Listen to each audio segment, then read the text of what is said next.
you very much, liners, for your company to this chapter number 8 of the series Wiring the World. Welcome to the channel Transmission Lines Engineering TV.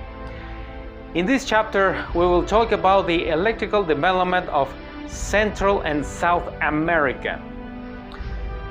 From Central to South America, there is a vast and complex continent which during its history had to live many battles to achieve the independence of the countries that make up this region. From its origins as independent nations, they realized that in order to develop economically, they will need many types of infrastructures. Over the years, and with the electrical development of the United States and Europe, Latin America identified the importance which the energy sector will play in their communities, and therefore it began to implement this model to raise an electrical infrastructure which started with local networks, but it was thought about international transmission lines connections to form an intercontinental electrical network to support among the Latin American nations. During early the 20th century, Latin American countries, especially in South America, began to form small generation stations with their respective transmission lines to supply local communities. I tried to investigate the location of the first generation stations in their respective transmission lines in South America, but unfortunately there's not much information available. However, the vast amount of generation facilities built in this region is available. For example, we have the Itaipu hydroelectric power station between Paraguay and Brazil, located on the border of both countries on the Paraná River, which is one of the largest in the world, which supplies electricity to both countries. This project was conceived by the negotiations of both countries in 1966, beginning its construction in 1971 and put into service in 1984. We have as well the hydroelectric station of Raúl Leone in Venezuela, located in the Necuima Canyon, which supplies energy to the entire country. The first stage of this station was concluded in 1978, and the second stage was concluded in 1986. Another power station is the hydroelectric station Tacuruí in Brazil, which is the largest hydroelectric plant in Brazil, which began its feasibility studies in 1957 and began construction in 1976 to complete the first stage in 1984 and the second stage in 2010. Now the hydroelectric station Maracagua in Venezuela. This station is one of the earliest generation facilities in this country. It also known as Hydroelectric Facility Antonio José de Sucre. Its construction started in 1956, put it into service the first unit in 1959, and in 1961, the last of the 6 generation units was put into service.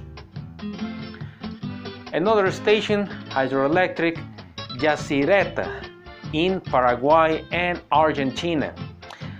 This is a monumental hydroelectric project on the Paraná River on the border between both countries. The history of this station dates back to 1925, when the studies to exploit the Yacyretá at Pipe Falls began. Later, in 1958, the Argentine-Paraguayan Technical Mixed Commission was created, but the works for construction began until 1983, and its 20 units were put into service in 1998. So just imagine how much time it has to pass between 1925 to its final completion in 1998. On the other hand, there's another station, not very large in capacity, but very representative for the name that does honor, are the power plants of Ernesto Che Guevara 2 and 4, located in Nicaragua, which are of recent construction in 2008. Another station is the hydroelectric station of El Chocón in Argentina, located on the Lamay River, which is located in central Argentina near to the city of Plotier. Its construction began in mid-1960s and concluded in 1972. Now the hydroelectric station of Cabra Corral, Argentina, located northwest of the country, Valle de Lerma, built between 1966 and 1972 with three 132 kV transmission lines feeding the substation of Tucumán Norte and Salta.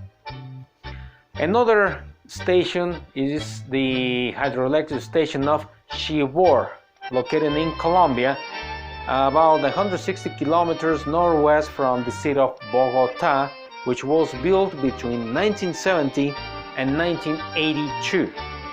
Another facility is the Guatapé Hydroelectric Station, Colombia, which is located some 79 kilometers east of the city of Medellin. Another power stations such as hydroelectric El Nijuil in Argentina. Another one is the hydroelectric station of Uribante Caparo in Venezuela.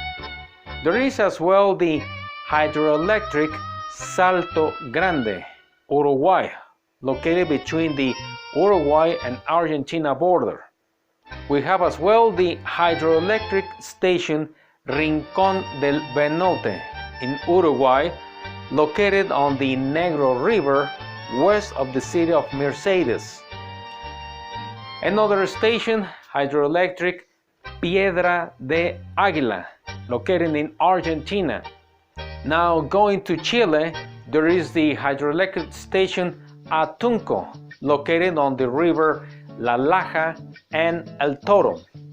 On the other hand, there are transmission lines which connect different countries. For example, Mexico-Guatemala connection by means of a transmission line in 400 kV and 103 kilometers, which unites the city of Tapachula, Mexico, and Los Brillantes in Guatemala. Another one is the Colombia-Panama connection. It is a line in DC to link substations Panama 2 in Panama side and Cerro Matoso in Colombia.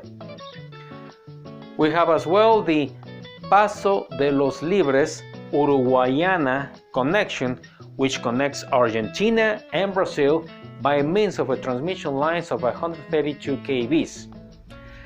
Now going a little bit to the north, within Central America region, surely the most representative, extensive and important project is the Central America Countries Electrical Interconnection System project, better known as CEPAC for its initials in Spanish.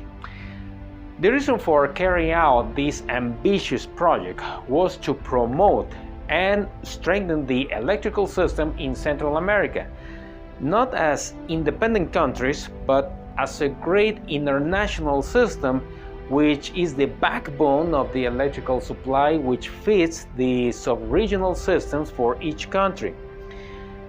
With this one, it was also sought to attract the foreign investment to the region and support the national markets.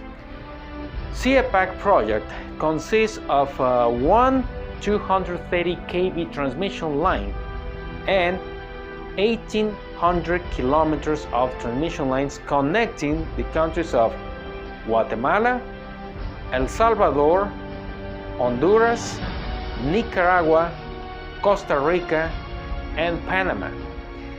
This great transmission line has 4,622 towers and 15 connections to various substations throughout the different countries. This project was put in service in 2013 and successfully operates nowadays. This is a really true marvel of engineering and determination of the population in Central America.